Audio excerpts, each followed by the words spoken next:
You can kind of see that throughout most of this trip. So hopefully by the end of this trip today, you'll be convinced otherwise as well. Alrighty, so we have one of our resident giant trevallies floating around with us today. Giant trevallies are those big black fish that hang out with us. Now, he'll hide with us because he uses us as cover from above, so no large predators can get him. But he also hides underneath us because we cast a shadow over him, so he's basically hiding from his prey. And if he sees something he likes, he can use his immense power to quickly kick that tail and shoot off into it very fast. One of the fastest fish on the Great Barrier Reef, so he does utilize that speed very, very well. Now, we're on what's called a sloping reef or a reef slope, and you can tell it's a sloping reef because if you look at the right-hand side, it slopes down. Pretty self-explanatory with the naming, but in saying that, when you look at it, it kind of reminds you of a hill, and that's because that 15,000 years ago, this was a hill. So it was an ancient reef system that eventually died out after the sea level dropped during the Ice Age, turned into a limestone hill, grass, land, all of that came across, started to settle, trees would eventually form, and all that.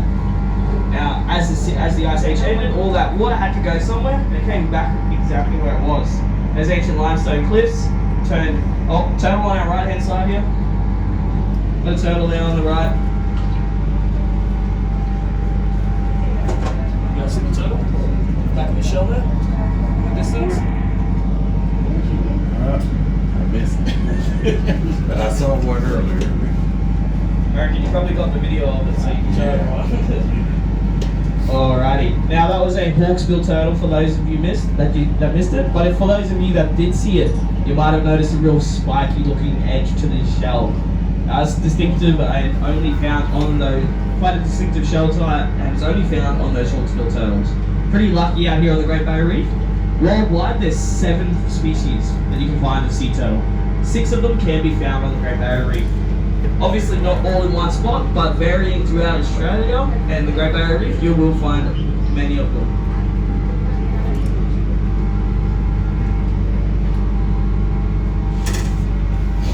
Now, the other types you can find, like I said, that was a hawksbill. You can also find the green sea turtle. You can find the olive ridley sea turtle. You can find the loggerhead.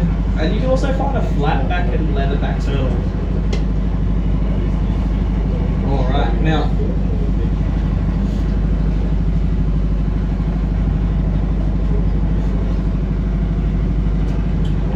like I said, we have an ancient reef system. Oh, we've got another turtle on the right.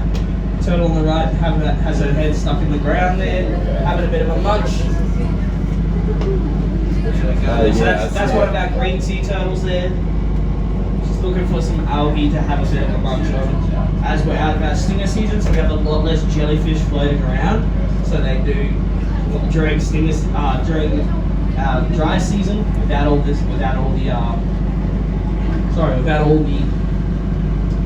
jellyfish floating around. They go and start eating more algae. Alright, now,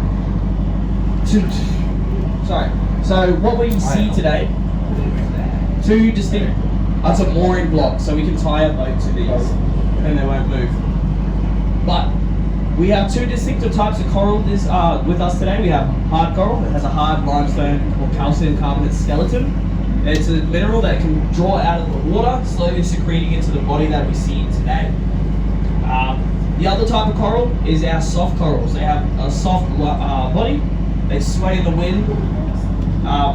What I'll quickly mention though, guys, if you look out on the left-hand side, you might see lots of those branching corals, ones that look like tree branches. If you look hard enough underneath them, you might see metal bars. Those metal bars are placed there intentionally. They are called our Mars reef stars. They are a reef restoration / reef recovery device. So, what they do is they help stabilize the reef. Unfortunately, coral does need a hard, sturdy surface to grow off of.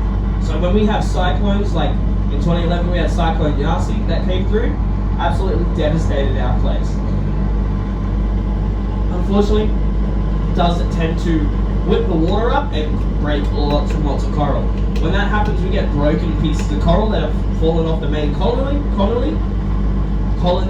and they would actually end up they'll end up as coral rubble. If you look out on the right hand side or even up the front near the left, you'll actually see all that coral rubble that we break up and find. After about 15 to 20 years, that'll all fuse into one solid piece through algae, through other coral breaking down into a softer granite and kind of acting like a glue. But that's quite a long time for the reef to recover. So here at Reef Magic, we've decided to kind of try and step in and help the reef recover a little bit faster.